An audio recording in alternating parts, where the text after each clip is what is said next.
So, no shade or anything, but I was watching Lady Pelvic's video the other day about her favorite childhood games, and some of her games that she brought up, I was 30 whenever they came out. So it got me thinking like, okay, well, why don't I do a similar sort of video like this, but I talk about my childhood games, because it was obviously that we were raised in completely different generations. And I loved her video, by the way, and if you haven't checked it out, be sure to go and check it out. But yeah, I wasn't playing PS3 games as a child. I was playing NES games as a child. So I want to go over my childhood RPGs, the games that I played whenever I was growing up. I've always been into RPGs. It's always been a thing of mine. Ever since I was 7 years old, I've been playing RPGs. We first got an NES in 1987 when I was 5 years old. My parents bought it. We were living on Bowling Air Force Base. My father was still in the Air Force. And I didn't even know what an NES was. It just kind of appeared one day. I think that they wanted to play Zelda and Mario or something like that. And that's what it came with. Mario, Zelda, Duck Hunt. That was it.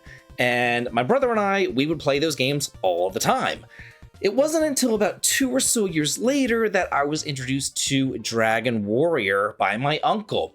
We drove up to New York and he had this game and I was sitting there and I pretty much played it for like 2 weeks straight.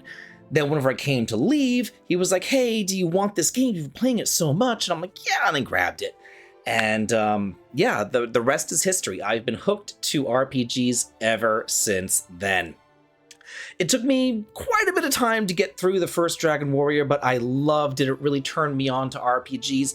Then I remember in 3rd grade, I got Final Fantasy, the original Final Fantasy. I got the Nintendo Power strategy guide for it, and I would read that, and I just had to have the game. I had to have it. I would sit there and I would read it, I would take notes in it, I would do all sorts of stuff with that strategy guide. I loved it. I must have played through that game so many different times with so many different parties.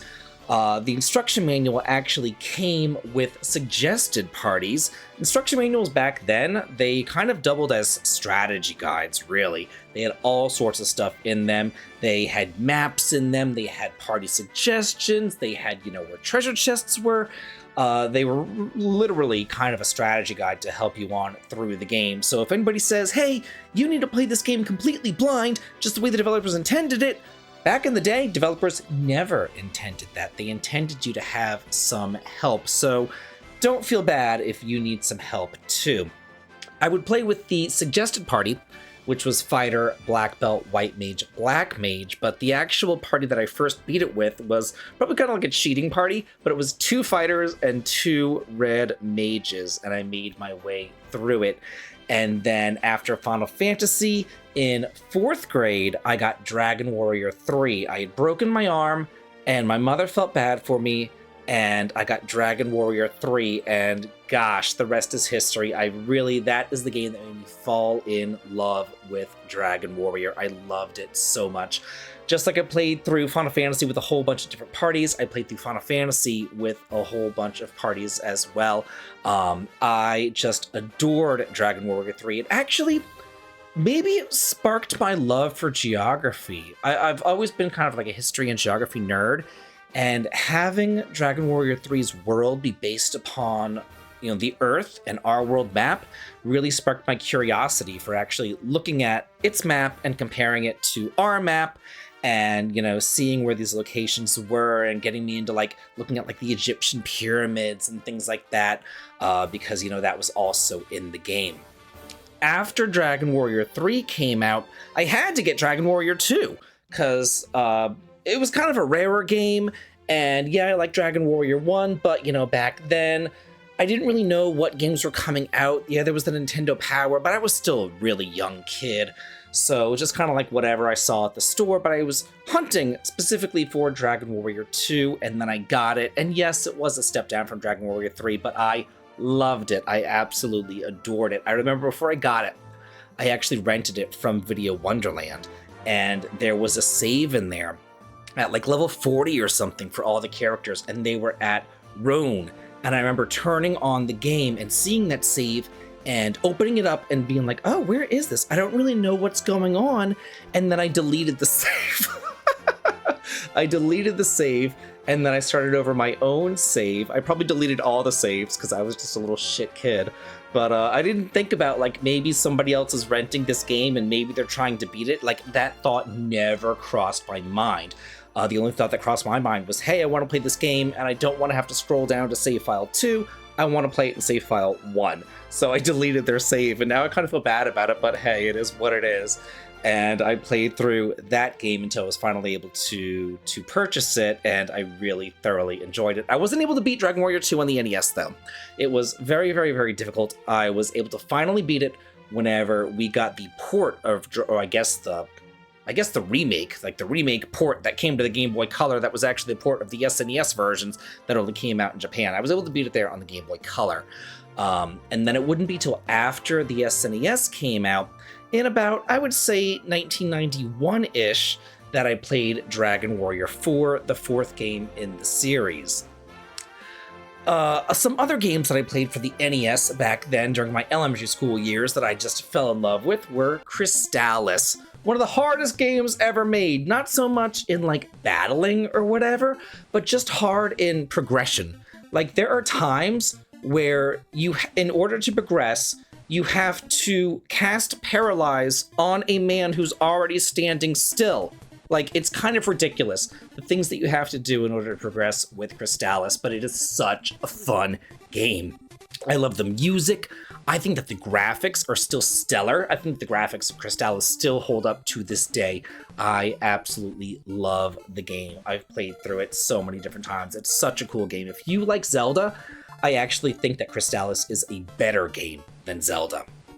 Another game that probably a lot of you have never heard of, but I really enjoyed it, was Clash at Demon Head. This is more of a Metroidvania, I suppose. You would go through side-scrolling stages, but as you defeated enemies, you would get hearts and you would get money, and you could actually make purchases with the money. And there's like a world map with different routes that you can go on, and you can take whatever ways that you want to in order to get to your end goal. So it's actually a really involved game. There's talking, there's a storyline, which was kind of unheard of back then in action games like that, so it was really neat. And another one that I loved was The Guardian Legend, also on the NES. I liked space shooters. Me and my brother would play Gradius and Life Force and things like that, and The Guardian Legend starts off as a space shooter until it becomes an overhead sort of game like The Legend of Zelda, or like Crystallis, where again, you can get new equipment, you can fight bosses and mini-bosses, you can get power-ups, you can gain experience, you can gain levels, you can gain money, you can buy things, just like in an action RPG. The other system that I had growing up besides the NES was the Gray Brick, the Game Boy. And there were a couple games there that I had on it, most notably Final Fantasy Legend 1 through 3. I believe that whenever I got the Game Boy originally, I don't exactly remember what year it was, but I want to say, I know that it came with Tetris. I know that Tetris was a pack-in, and I know that we got Super Mario Land as well, but I want to say that I grabbed Final Fantasy Legend 2 first before getting Final Fantasy Legend 1, because it was just like the sequel, and I was like, oh, the sequel must be better. And it is better. It's actually like one of the best games that I've ever played in my life. I think that it is still to this day one of the best games ever made. I love Final Fantasy Legend 2. I recently spoke about it on a collaboration actually on Eric Ladd's channel. He was asking about what games did you play portably, or what games would you play if you're like traveling or whatever. And I was like, I still would go back to Final Fantasy Legend 2. I love it. These three games are actually part of the Saga series. I didn't know that at the time. I'd never heard of the Saga series at the time. I didn't hear about the Saga series until probably Saga Frontier came out on the PlayStation when I was in high school.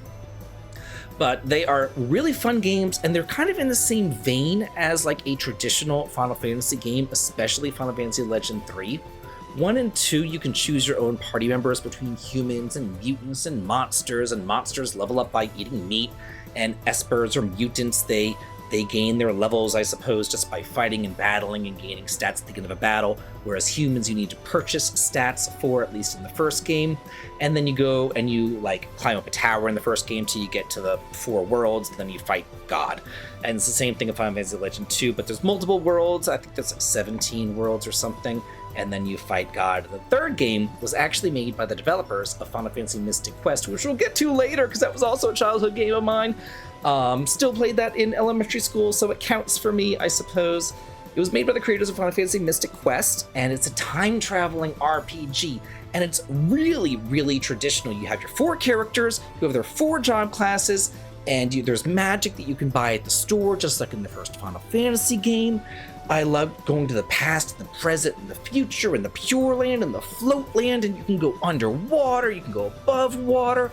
Like, there's a lot there. There's a lot packed into that teeny tiny Game Boy game, and I absolutely adore it.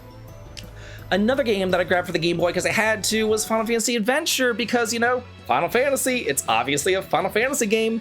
This was an action Final Fantasy game, and it didn't really mean much to me at the time because I had no idea that it wasn't actually a Final Fantasy game. It's part of the Seiken Densetsu series, or Secret of Mana, which we will also get to, because I was in elementary school when that came out.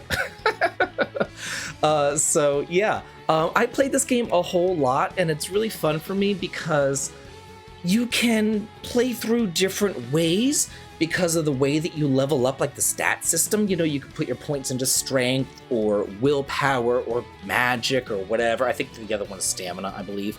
And then stamina is completely overpowered. But I didn't know that as a kid. I had no idea as a kid. But I loved playing that. And I would go through and I would play the game until I got to the airship dungeon. And I would get so lost in this airship dungeon. And I would always quit right after that. But I do know that I have beaten that one eventually. I looked at the map and the Nintendo Power, and I was able to get through that. Some other games on the Game Boy that I loved growing up, well, they weren't as good as the Final Fantasy Legend games or the Final Fantasy Adventure games, but they were there. Sword of Hope and Great Greed. These are both kind of, I don't know, they're kind of different. Like, you could fight with one party member, you just have the one hero. Sword of Hope is a very kind of point and clicky sort of game, but it's kind of neat and kind of cool, but it's very clunky. Great Greed is interesting because it's food themed. Like, there's Princess Candy and Princess Buttercup, and you fight with this girl named Microwave. Like, everything is food themed in the game. It's kind of like a Captain Planet RPG sort of thing as you're fighting against like pollution and corruption and stuff, but it's a fun game, and it actually has gay marriage in it, shockingly enough. Then in 1991, that was, I want to say maybe 4th grade for me. 91, I would have been 9 years old, so yeah, still in elementary school.